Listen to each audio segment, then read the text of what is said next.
बहुत समय पहले की बात है। एक छोटे से गांव में जमींदार सूरज अपनी पत्नी सविता के साथ हवेली में रहता था।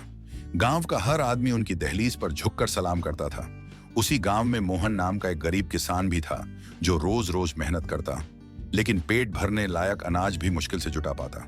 एक दिन मजबूरी में वह जमींदार के पास मदद मांगने पहुंचा। जमींदार ने उसे कुछ रुपए तो दे दिए, लेकिन उसके मन में और भी चालें पल रही थीं।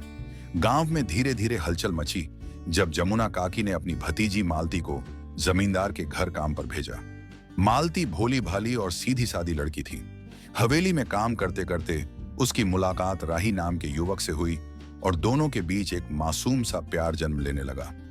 लेकिन जमींदार की नीयत ठीक न थी। वह मालती को अपने वश में करना चाहता था। तभी अचानक गांव में एक घटना घटी। शादी के मंडप से दूल्हा दुल्हन के गहने और गांव वालों की जमा पूंजी चोरी हो गई। चारों ओर हड़कंप मच गया। शक की उंगली सीधे मालती और राही पर उठी।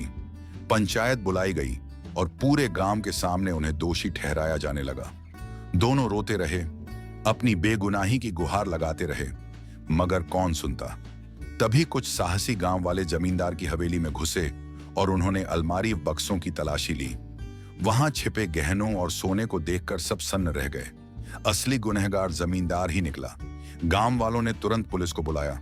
पुलिस जीप आ पहुंची और जमींदार को हथकड़ी पहनाकर ले गई। उसका घमंड और झूठ सबके सामने चकनाचूर हो गया। गांव में अब खुशी का माहौल था। राही और मालती की शादी धूमधाम से हुई। पूरे गांव ने मिलकर ढोल नगाड़ों के बीच उनका विवाह कराया।